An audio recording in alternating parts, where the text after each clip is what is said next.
Hello, everybody. Welcome. We're going to give everyone about a minute to enter the room. I see our numbers starting to tick up.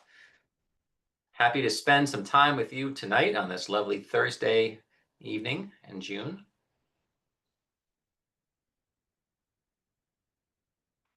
Just came back from a trip to San Antonio last night. Lovely San Antonio on the Riverwalk. It's beautiful. It's a cool town. I missed all the big rain that happened last night. That was good. I was in the news, like some historic, once every 100-year rain that happens every 3 years. I don't even know, whatever it is. We have to That's like an redo these SAT numbers. question, right? Yeah, that's right. We're starting to get towards a bit of a plateau. Why don't we open it up? So everybody, I want to say welcome tonight, good evening, and glad you're here for our talk about testing. I am Jed Applerouth, here with my friend and colleague, Matt Kiesner. Hello. We have been doing this for a long time, and we've been collaborating on these webinars for many years. And so we're happy to talk about what's happening tonight. We have a quick poll. It's 2 questions. You parent, student, educator, and if so, what grade? Easy peasy, put that away. That's short and sweet. And we're going to have time tonight. We're going to share a recording of this tonight. So it'll be recorded, and then it'll be in your inbox pretty soon once we render it and send it out. So that you can, if you want to watch it again, we tend to go through a lot of slides pretty quickly. That's our style typically. Maybe one day we'll try something different, but it seems to have worked for many years. So we just keep doing the same drill. And then there'll be Q&A at the end. We'll make sure we go through with enough time at the end to talk about questions and so forth. All right, let's jump in. The background, the context, what's going on. The SAT and ACT both had a bit of a dip during COVID, if you remember well, when testing was very hard to come by.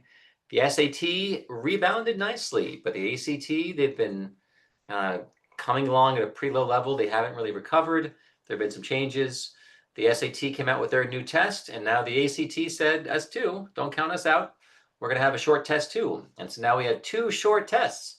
And I think shorter is better. I think that's good for kids.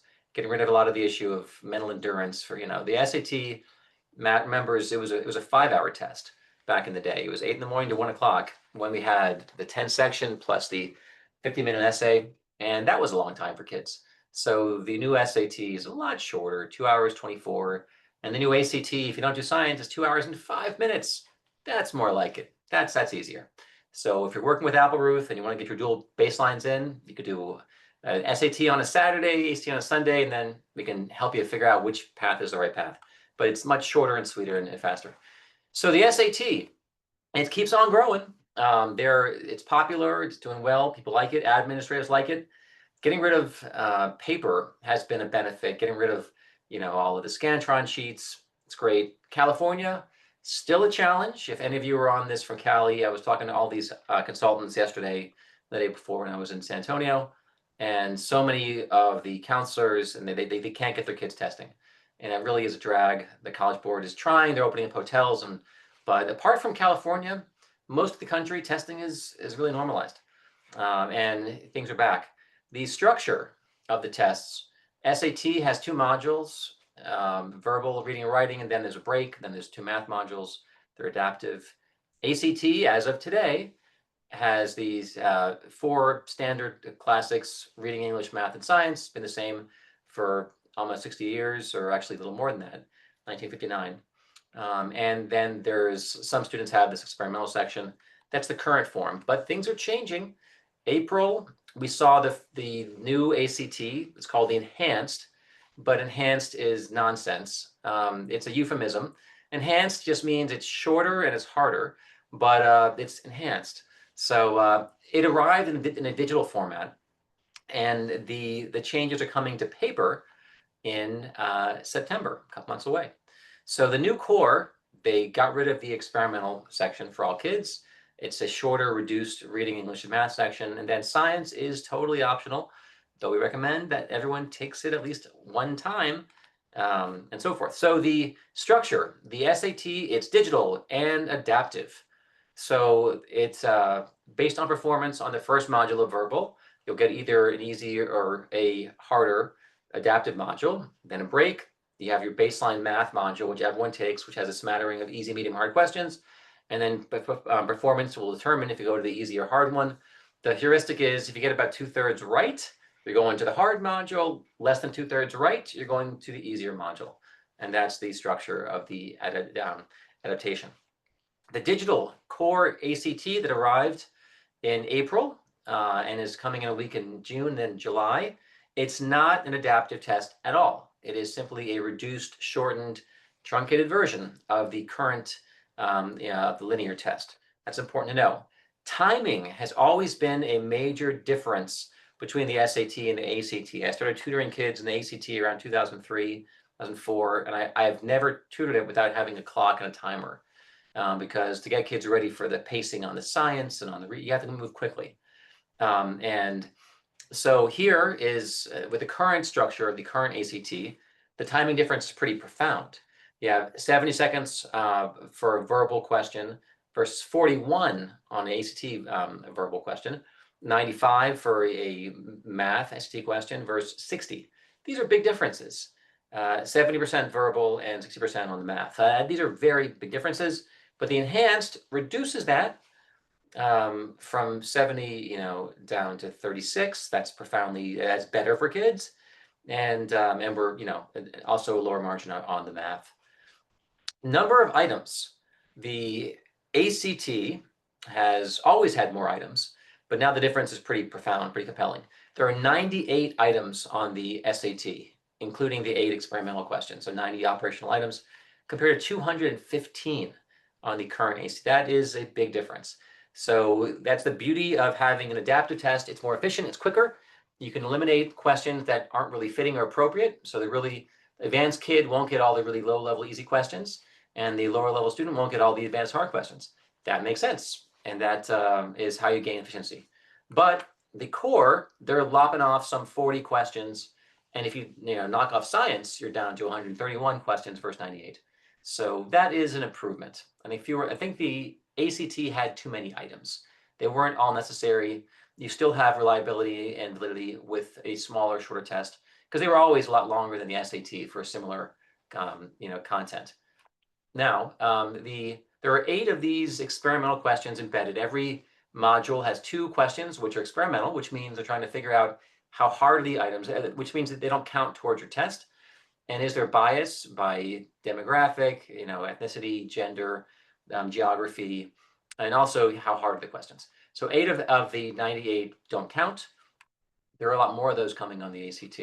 Now the core ACT, it arrived. We've seen it. Matt took it and can speak to it as with firsthand experience. My knowledge is more secondhand, talking to Matt, Richard, and our team.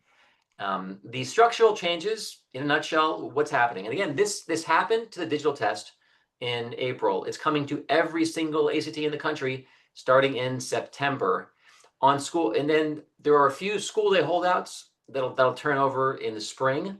But for the Saturday administrations, they're all going to this format. So English went from 75 questions to 50, lopped off a third of the questions just like that.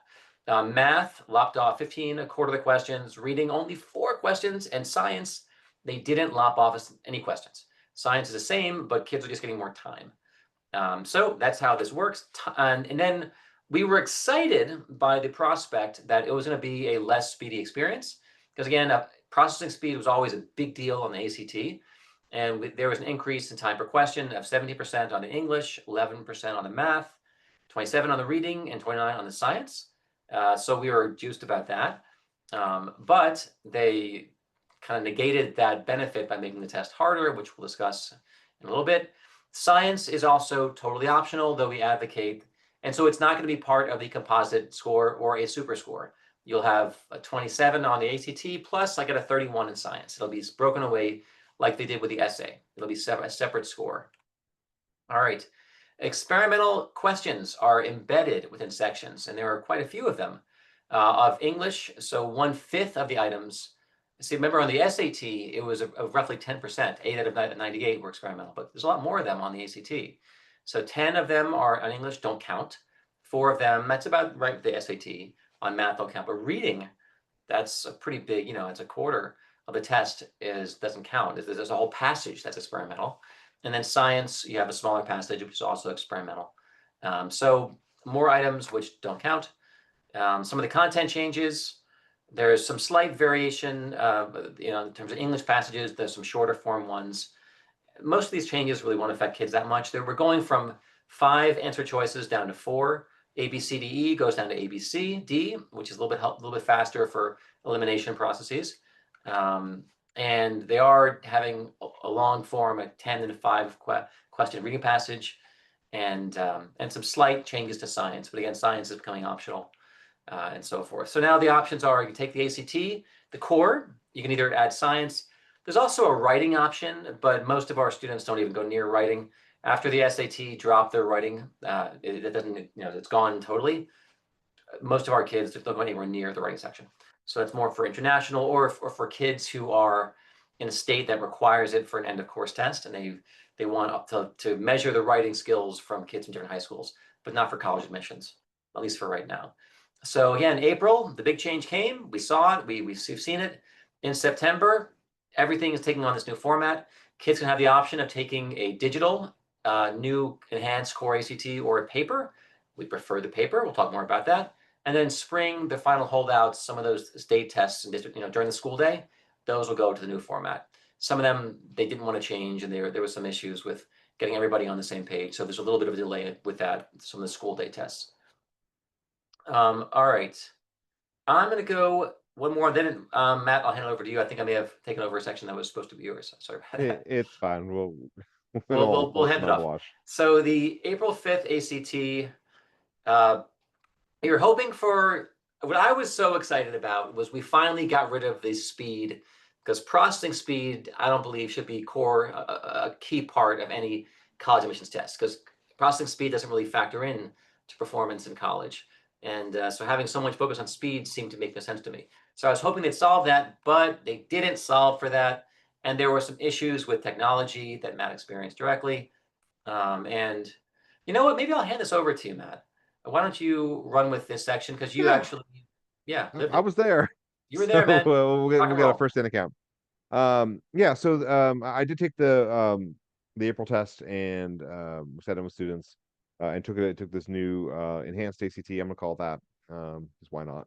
And it and I took it on the computer. So when the College Board went fully digital, they really did a nice job with Blue Book and and changing the test to have it integrated nicely into a digital platform. The test now for AC was not good. It was kind of slow to load. It had to reload the passage every time. If you made annotations, it wouldn't stick to the screen, or so you had you only annotate per question. So if you're in the same passage, you can go to the next question. All your highlights are gone. And so it did lead to I had some timing struggles with it, which I was not expecting to have. But I think it was primarily because of the technology.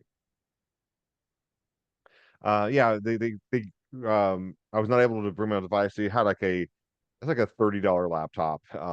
It was very small. It was not much bigger than a little tablet or something. And the navigation didn't fit in beside the screen. Like the next button was actually kind of off the screen. So there was a little bit of confusion. Like, okay, I'm on question 1. Where do I go now? On there. Yeah, and they have not um haven't really figured this out. And I mean, I think the honest answer is they're not going to need to figure it out because they're just going to port this test over to paper. But the issues about whether they can use Apple devices, which is pretty crazy to leave out Apple computers. It's what you can support. Right. And they tentatively on their website says they expect we can have BYOD by September. Like for the College Board Blue Book, you bring your own device, Hmm. and whatever you're prepping on, you take the real thing on, and so you know your computer well. But college ACT hasn't figured it out yet, which they should. Yeah. But we are pushing people towards paper. So right now, yeah. All right, it's your piece. Highlights. Yeah. So as I mentioned there, there's highlights disappear. Also, like, if we're like in the grammar English section here, it would pull the line that you need. They'll put that at the top, and then if you that might not be the beginning of the sentence, and you might need the beginning of the sentence in order to get the grammar. So you actually have to like scroll to see what you want. And so like that was just disruptive, on an English section where if it was a piece of paper, I would just go through and be fine. But here, like, read each one, it would reload. It was almost, it might feel like a slot machine. Like the whole passage would reload, and then like you lose your place because it's like it messed up the kind of any kind of spatial processing. And so like that was, I think, was slowing me down in a way that I wouldn't have that problem on a paper test. Um, yeah, and so it's the same thing. Like one of the passages, the first question was asking what the second paragraph did, and so like it loaded the second paragraph. And I haven't read the the passage yet. It was a highlight. It was very weird. Some weird choices there that I thought were disruptive. And yeah, so College Board, their big change was that they made it uh, one one short passage, basically a paragraph, and one question. And it makes sense because it loads, and then like you don't need to do work with any kind of scrolling. You have to worry about like if you want to annotate that stuff, you can do that. But you can move on, like you have your experience and then go on to the next question and not have to worry about that weird reloading or anything like that. So it definitely kudos to the College Board for like really kind of thinking forwardly in this in like how to use digital assessment. And there is a calculator on the on the AC Math. It's basically like a built-in PC calculator. No Desmos, no graphing capabilities. I mean, it definitely had all the function you would need. It also didn't work with typing, so you had to use the trackpad and like move the cursor around and hit each button versus just typing in numbers. So like that was too slow to use. Thankfully, you can bring your own calculator to any version of the ACT. And if for some reason you are taking the digital test, I would still recommend you bring your own calculator because what they have is not real good. Um, and the same, like science is always going to be a weird format on there. So like it's a lot of scrolling. Like you can't really see everything on there. And there's no way really kind of way to interact with the tables or draw lines or highlight anything. Which on a paper test, that's a lot of what for me, science is like a two-hand thing where I'm pointing and underlining stuff whenever I'm taking a science section. Okay. And so for this, I'll jump in on this one Yeah. in terms of the level of difficulty, because this was something that we were all talking about this, that the test itself. I mentioned there were 75 items on the classic ACT English section, okay, and they lopped off 25. And the same thing with math, there were 60 items, they lopped off 15. But like for certain, like for the math experience, like it's like they knocked off the first 15 and they started with number 16. That was number one. And so the whole test pivoted up and got harder. And this is one of the things that so the idea that, oh, it's a shorter test, but the main takeaway here, it's shorter test, but it's a more difficult test. So it kind of, and they're giving kids more time per question, but they're also eliminating a lot of the easy, super fast questions. So you need that time. And that didn't, so math, in English, it didn't really make a massive difference that kids had more time. And I'll show you that in a little bit. So the entire test is a little bit harder than it was historically because we got rid of a lot of the easy items. Let's be mindful of that. And additionally, this thing here really got my attention. The sheer number of experimental items. So again, the SAT of 98, you have 8, 10% roughly. But look at the ACT. You have, again, if you add these up, we're talking 29 of the items are experimental, which is quite a bit, which really reduces the number of operational items. And reading drops down to 27 from 40, as that's a pretty big reduction in terms of the items that count. And part of their solution was making so it knocked off the timing advantage, but also they made it a harder test. So ultimately, we found that the ACT it has been a speed test for decades, and it still is compared to the SAT. That was why I was most disappointed. Some kids, Matt experienced timing challenges, other kids as well. And so it didn't really solve for that. We now have 4 official tests from the ACT, and the prep guide arrived in June. But one of those 4 tests is the same one that's on the online.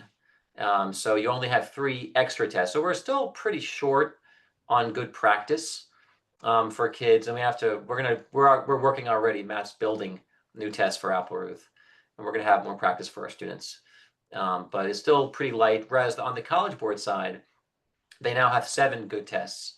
There are 10. The first 3 they were too easy. They essentially repackaged Blue Book Test 1, 2, and 3 into 8, 9, 10 and they reformatted it to make it more well calibrated with what's actually happening. So 7 versus essentially 4. And our guidance, which we're telling everybody, is if given the choice, do not take the digital ACT, take the paper. And so we're going to have the benefit of having a shorter test in September, just 2 more administrations away, and then we see no current advantage for taking the digital test on the ACT. So digital SAT, that's all you have options, and then stick with the paper ACT. That's what we're telling our kids.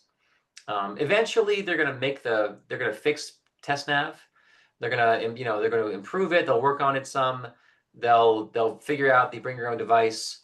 It's going to get better, but until they solve those issues, we're saying paper is your friend, the ACT, and the computer, the Blue Book app for the SAT. There has been a question about science. Will science matter?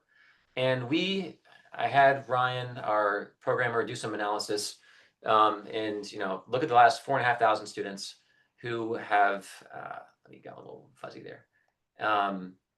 And let's look at the composite scores with or without science. And for our 4,500 kids, the composite score with science was 27.6, and without 27.8, a difference of 0.2, which is meaningless. And that was also found identically by the ACT. When they ran their study, it turned out to be the same thing. It was a difference of 0.2. So most schools who run their own data and their own analysis are going to find out that science doesn't really make a difference. And I think over time, we're going to see science for most schools is going away. And eventually, as there are fewer and fewer kids who take it, it's only $4 more to take with science. But I think if that number starts dropping dramatically, eventually they're going to kill science. I think this move, what they did, anticipates that. By making it optional, putting it on the side, it's kind of like with the essay. Like eventually it's going to go away. And science, the reason it doesn't change the composite is because it's so correlated with reading and with math. It's not really testing anything really that's separate than your math skills and your reading skills. And here was the 1.38 million kids on the ACT when they ran it. And the super scores are almost identical with or without science. And then here, the composite score. So you have EMR, English, Math, and Reading. The whole class was 19.5. Then when you add science, the delta is only 0.2. So our data echoes the national data. Science doesn't do that much. So I think over time, when schools run their data, they're going to find this, and they're not going to require it in mass. The school like Boston, they're one of the few. They're test optional. If you apply to Boston and you're sending test scores, we require science. And there's Purdue also is in that list. But all these schools, they're not requiring it. And many of them aren't even going to use it at all, like Harvard, Stanford, Brown. And what gets my attention, like MIT and Georgia Tech, these schools, they've come out like, we're not going to use the science in admissions. So I think that to me is pretty compelling versus like RIT, Rochester, RIT prefers it, but like Georgia Tech, they're not going to use it. The military academy is not going to use it, and so forth. All right. Then we have some information in terms of the testing policies that the composite score, when they give you your score starting in September, science is stripped out. Again, you might crush science. It's not part of your average. And they average the sections for composite score, but science will be a separate thing. And also for super scoring.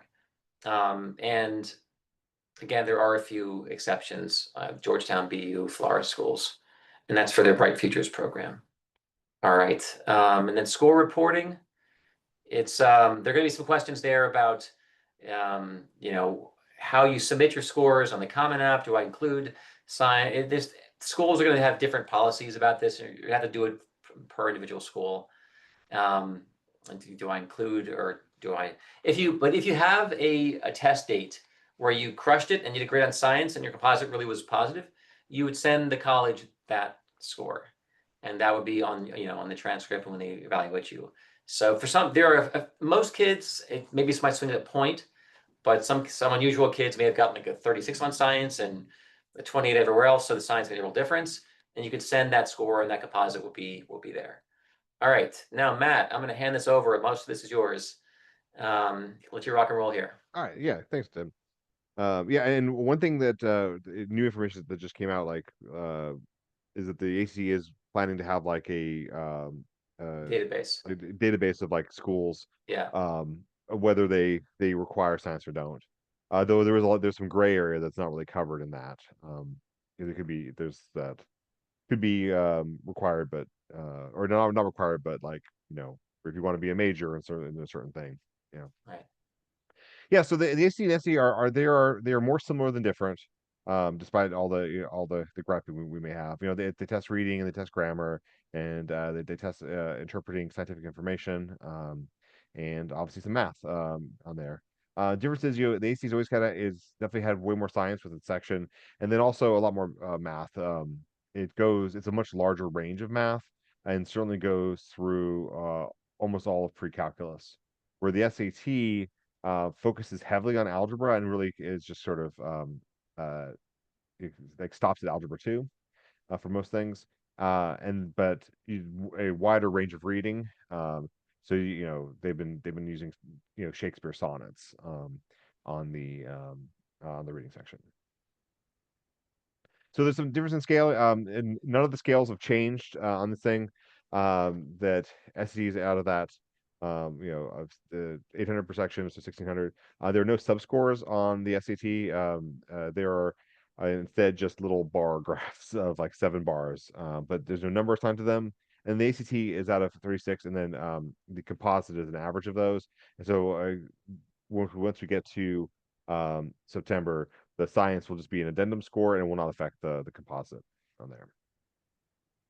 And as I said, the ST is more rigorous on reading than the ACT, and then converse of that, ACT has a lot more STEM on it.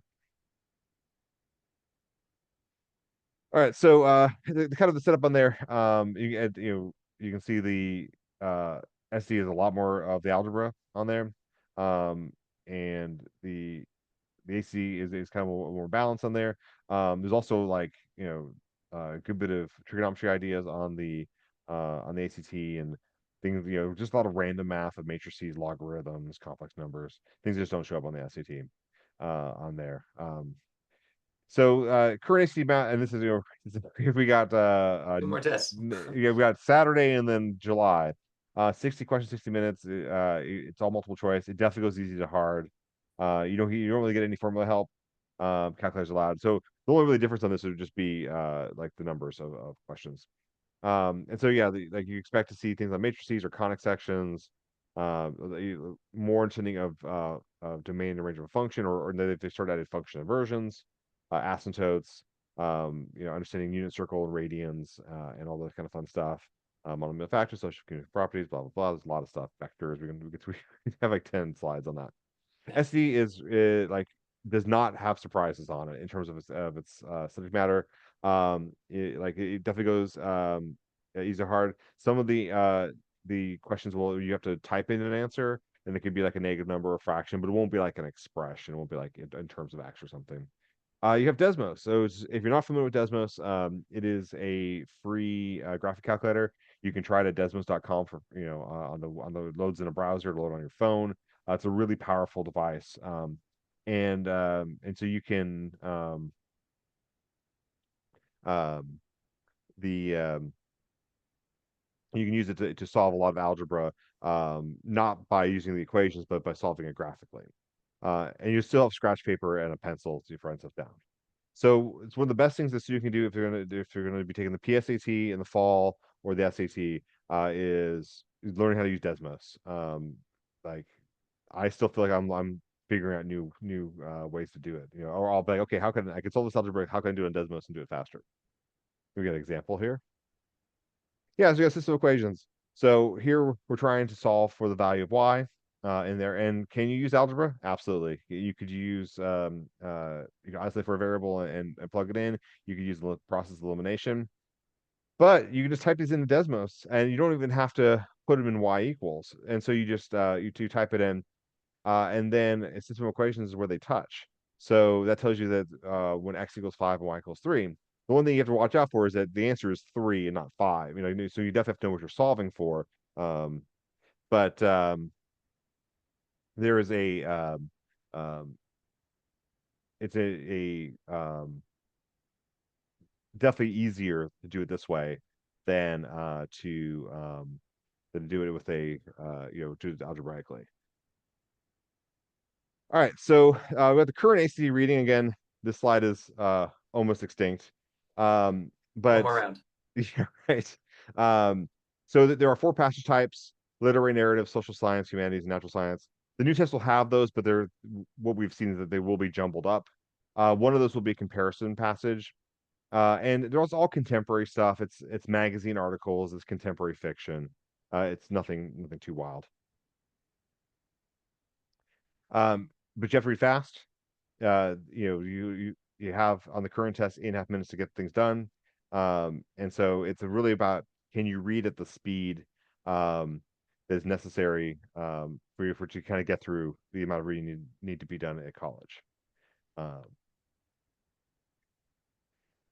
and then the SAT is going to have these short form things. We saw an example of that earlier, but it's basically under 150 words, one question. And it doesn't mean that the SAT reading is easy. I mean, some of these passages are pretty difficult in there. The and it can go much older. It could be Victorian literature. It could be Shakespeare, things like that. All right, so if we look at the SAT reading and writing section, it's always in the same order. And one of the things is that's different with the SAT is that there's not like a reading comprehension section and then a grammar section like there is on the ACT. It's all one section, and the questions just sort of transition into that different section. So it always has a craft and structure.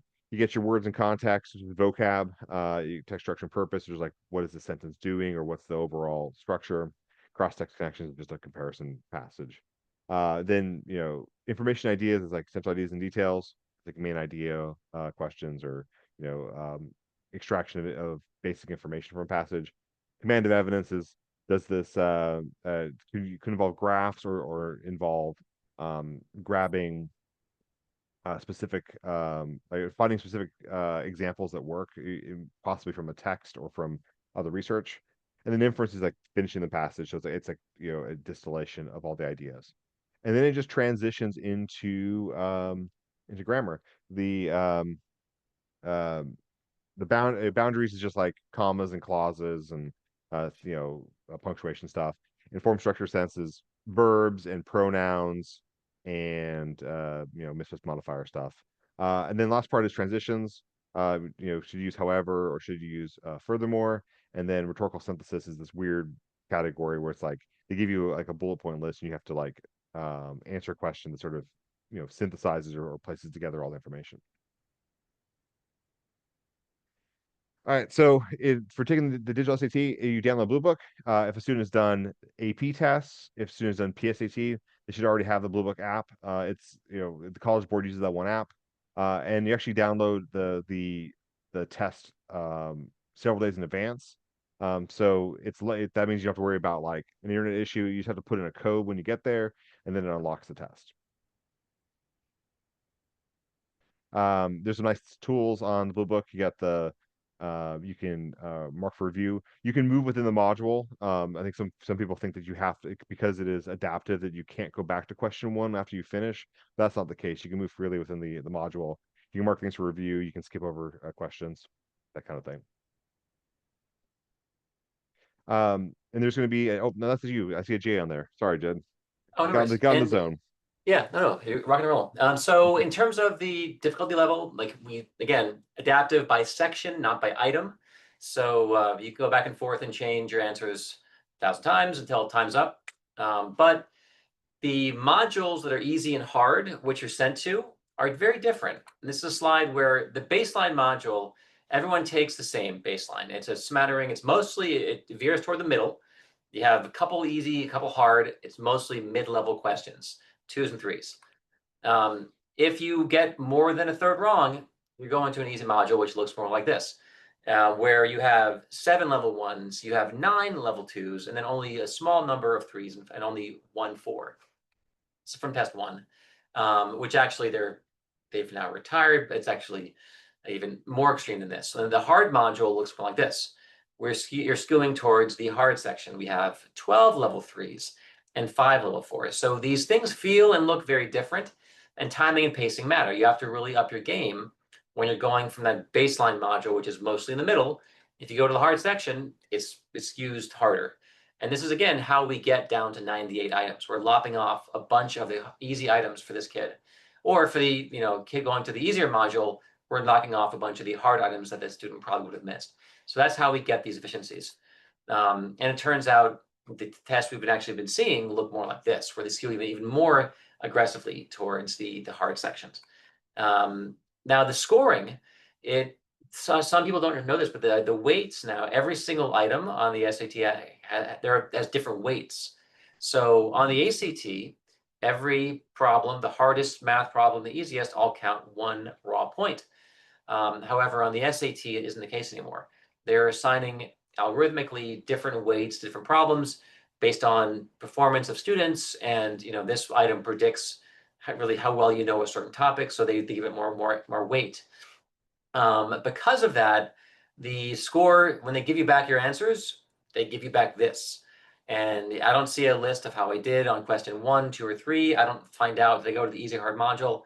They give you back this heat map, which is pretty worthless in terms of what do I study next. What do kind of gives you a rough idea, but it doesn't tell you if you had timing problems, if you ran out of time, if you missed a whole section. Like for a passage, there's all you have is this. And so that's one of the reasons why we really value our Applerouth practice tests, because we give students very rich, robust feedback on exactly what they missed and why they missed it. But the SAT, because there is this big discrepancy, like, it's not only how many questions did I get right, but in which section. They don't want any, because it turns out that if I go to the hard section and I miss a bunch, I can end up getting a far fewer right, but with a higher end score than a student who got a bunch right, but stayed, missed a bunch on the first, crushed the easy adaptive. But net, that kid who went to the hard module has a much higher score, even though they got far fewer right. So, but to avoid problems with the scoring, they just give you, it's all in a black box. They give you back this information, these heat maps. And we give better feedback, the test that Matt writes and Richard writes and our team writes. All right, so the preparation. Matt, go ahead and rock and roll with this one. How to prep for the digital SAT. Yeah, thanks. Yeah, so there's lots of ways to do the digital SAT. Thankfully, there's lots of tests on Blue Book, and that's a good place to start. Or you can take one of our complimentary mocks, which we do have lots of nice feedback. The one thing is just like there's a lot of stuff going behind the scenes and how the weighting of questions and are you looking at an experimental question and how much is it going to affect your score? And it's pretty wild on the back end, to be honest. When you're taking the test, you just can't focus on it. You need to say, okay, there's a question on screen. Can I get it right? How much time should I spend on it? And if you're stumped, flag it for review. Probably put an answer in just so you have something, and move on to the next question. And then the best thing you do for math is learn Desmos and learn its little shortcuts and secrets and all the fun stuff you can do with that. It's back to you. Yeah, So in terms of, all right, quick and dirty. The name of the game, we believe firmly in getting a dual baseline. And so going forward, if you're working with us or, you can use the PSAT if you want for your practice SAT, they're the same test. And then take a practice ACT. I would say stick with paper and then compare the percent, I'm at, and you can concord the two scores. They have announced they're going to do a new concordance together, again, because these tests have changed. The last concordance was several years ago with the NCAA, but they're going to work together. And but for now, you line them up and say, okay, I'm better on this test or that test. If students are in the realm of indifference, like 60 points of difference on the SAT curve, you have a 1200 SAT versus, you have a 26 ACT, you're in the range of indifference. Then you say to the kid, which one felt better for you? Which one was more natural, and go with that one. But ultimately, if you're more than 70 points difference, then you have an advantage mathematically on a given day. That shouldn't switch. Even with like the standard error measurement on each test, you are better if you have a more than a 70-point edge on one test. Testing plan, we believe in having 3 tests on your plan. Some kids are 1 and done, some are 2 and done, but having 3 is great, especially with super scoring, where your best math score from March, your best verbal score from May, those are the ones they use together, and that becomes your super score. So super scoring makes taking it more than once a good plan. Things that help you do better. This is my graduate research. Practice testing, it works. Spreading out your practice, not having a week, but having a month or 2, better. Kids start earlier, tend to do better. The more time you put in, tend to do better. Having a goal also does help, because you're making progress. You're seeing the results, the impact of your time invested. Testing plans are very, very simple. We now have 8 SAT dates and 7 SAT dates, with the addition of that new September SAT, which is great for early decision, early action, for seniors and for juniors also. Getting one more test in before their APs start up and things get really busy. And so, you have plenty of options now over the summer and during the school year. The rec for 11th graders, Matt, go ahead, and I think this was one of your slides. Yeah, I'm happy to talk about that. So, and it says current, I mean, obviously the summer started, so this should be rising seniors. We have on here. So if you're a rising, if you're a rising senior, or your student or child is, you can stick with the paper test for June and July. I don't see any reason to try to take the digital version of the ACT early. And honestly, there's very limited availability. I'm lucky that I lived in a region where I only had to drive an hour to go and take the test. But there's actually states where it's just not offered. All right, so in September it's gonna move on to the enhanced ACT. There's really nothing to be afraid of. I would just take it on paper on there, and I don't think that switching from what's called the legacy test to the enhanced ACT, it's not going to be a big concern. It's not that different of a test, but I would wait for the paper on there, and then just know if you need to take science or not. Then we got so this again would be rising juniors. You should not worry about the legacy ACT. There's no reason to rush in and take it on Saturday or in July.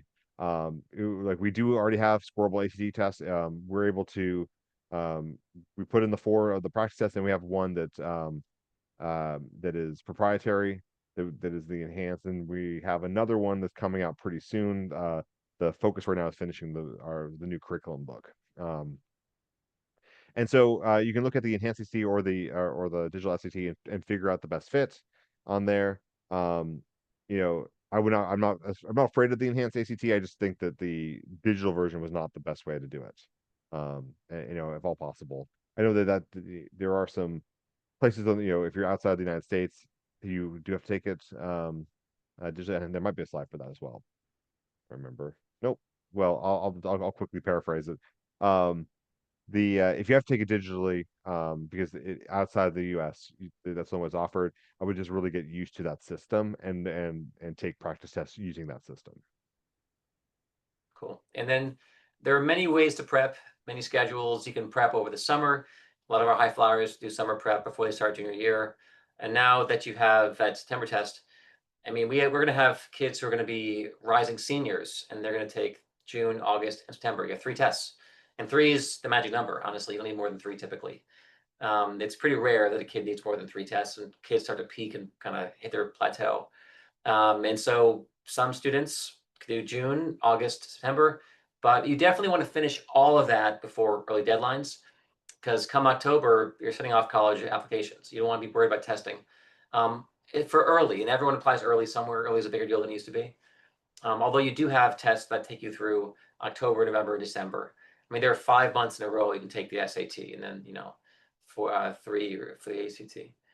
Super scoring, Matt. Super scoring is kind of quick and dirty.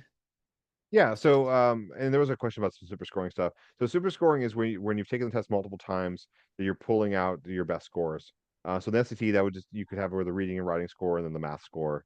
And then if you had a better one, it's really up to colleges to accept them is the setup on there.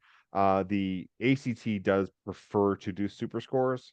And then the weirdness right now for a rising senior is if you have a good super score with the science, you send it early before the September rolls off, and they chop off your science scores for all future super scores. Yeah. That is admittedly, it's going to be a weird time on that, and there's some conflicting information we've seen from the ACT. So I don't, I would really pay attention to how colleges are going to accept that more than what ACT is going to do. And then it's going to be an automatic super score, Yeah. which again, they do it instantly. Yeah. And so the ACT is really into super scores on Yeah. there. Yeah. Okay. Kind of the broader. This is kind of a little shift here. We have a little time before Q&A. I'm going to go pretty quickly through some of these. Just this is looking at the number of schools, like the tests matter. And we're seeing that a lot of the elite schools have gone back to test requirements. Penn was one that went test required earlier this year, and I'm expecting we're going to see schools like Princeton, Chicago, UVA. They may return to test requirements. And we had this calendar here of all the schools who are now test required. Started, Georgia, UGA, and Tech went pretty early after the pandemic. Then Georgetown, MIT, Tennessee schools, Purdue, Dartmouth, Yale, Brown, Texas, Harvard, Cornell, Stanford, Miami, Penn, Ohio State. And there are more coming. You can look at the schools who prefer testing, even though they're optional. Like Boston College is one of the schools they're test optional, but there's a real difference in terms of the number of kids getting into school with tests and without tests. There's a real advantage. Same thing with Colgate and Notre Dame and Emory and UVA. So some schools where it's optional, they still show a preference for test scores. Should I send my test scores in? Well, get your baseline tests first before you consider that, even before you prep. If your grades and scores are amazing, your rigor is incredible, your grades are great, but your testing is really far below those target schools. You got to really consider that in terms of, is it better for me to apply with my scores or not? Some your scores can help you if they're strong, but if they're weak, you don't want to send them for schools that are optional.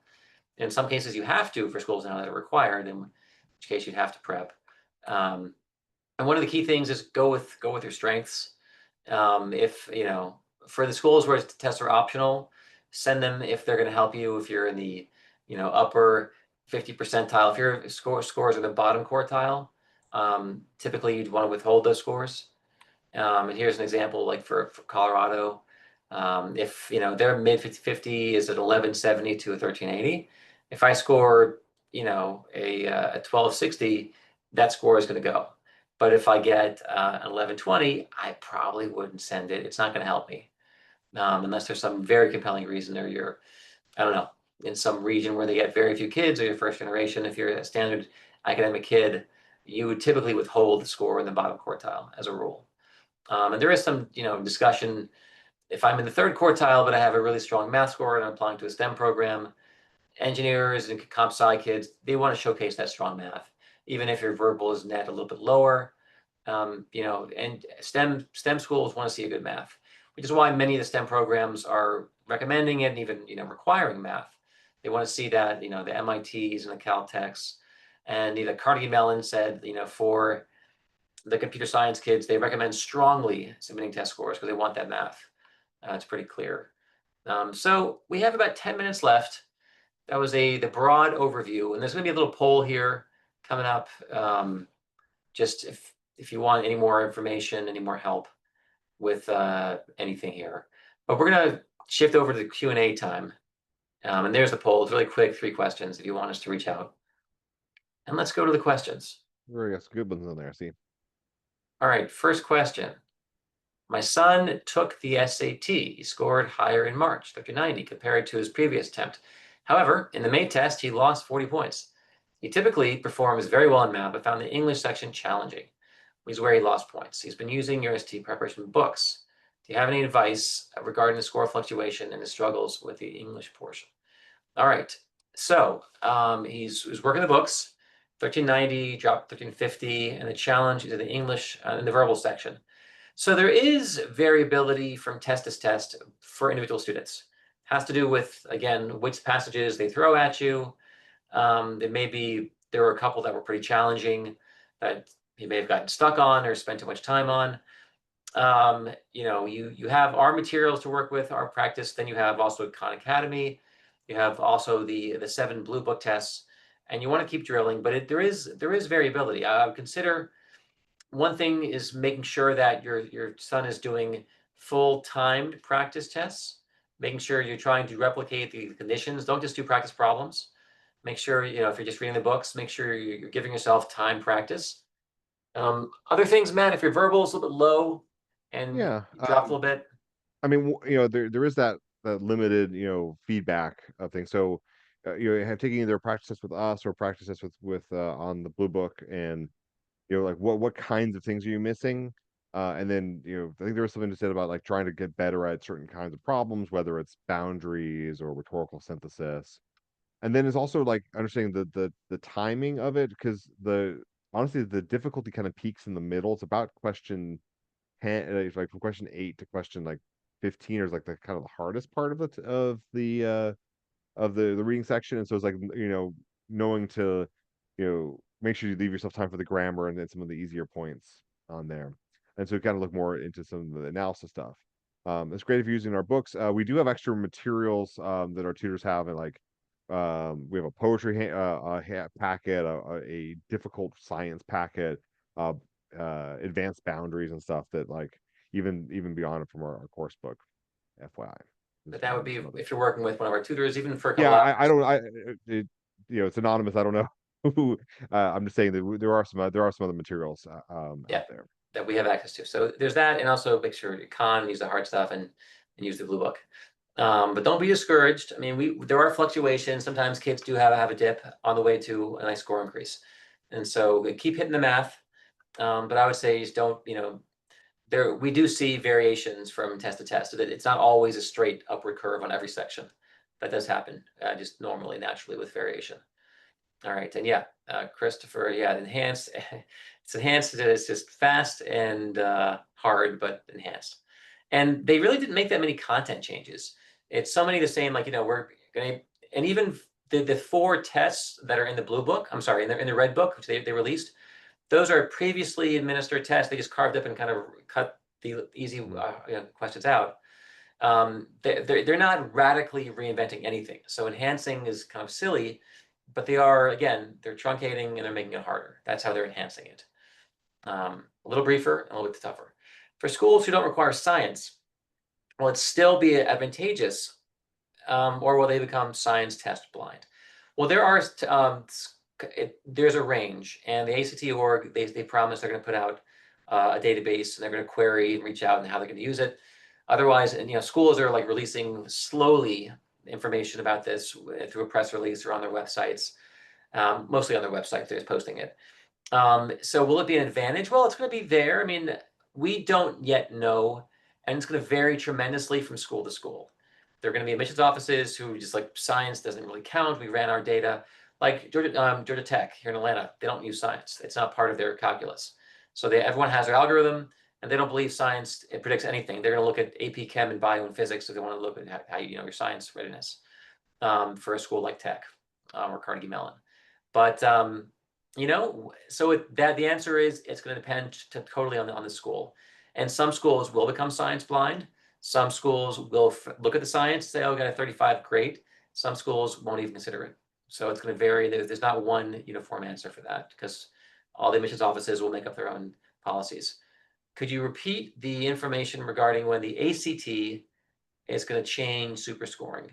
September, the SAT will super score forever, but the ACT, and they're going to keep super scoring, but they're going to strip the science away from the super score. The super score is going to include English, math, and reading, and science becomes just a separate item. It just is not part of your composite score.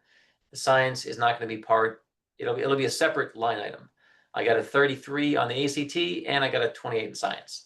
It's no longer part of that addition or division anymore. So that happens in 2 months, in July, August, and Right, September. but I will say that they're not going to strip it from the composite score if you took the April test or the June test. That's Like, absolutely right. It yeah, stays in the so older. because it wasn't confusing enough as is. Right. Right. But the super scores are going to be stripped out separate. Yeah, if you send your composite, if you send in like the score report from April, science is part of the average. Yeah. But going forward, every composite you take in September or beyond, science will become separated out. So yeah, that is kind of a weird nuance, and it's only for a few more months in this period of transition. My student class of 2026, rising senior, will be applying early action. Excellent. He took the SAT earlier this year, one time, and he hated it. It happens. He feels comfortable with the SAT. Okay. Should I have him try the ACT one more time? He's already registered for the August SAT, please advise. We'd have to look at the scores. Compare the baseline. Some kids, so he hated it. Some kids don't like it aesthetically, doesn't feel nice, but they're better at it. Even though it felt more like, the timing and the pacing is more aggressive, but also the level of reading is a little bit lower, and some kids do better on that. So I would compare his SAT or his PSAT to his ACT score, the one he got in early in the year, and then that would guide my advice. Because if he's stronger on the ACT, even if it feels bad, I'd still stick with it, because he might do better. But he's already registered for the August SAT. So yeah, Well, look at the scores, line them up.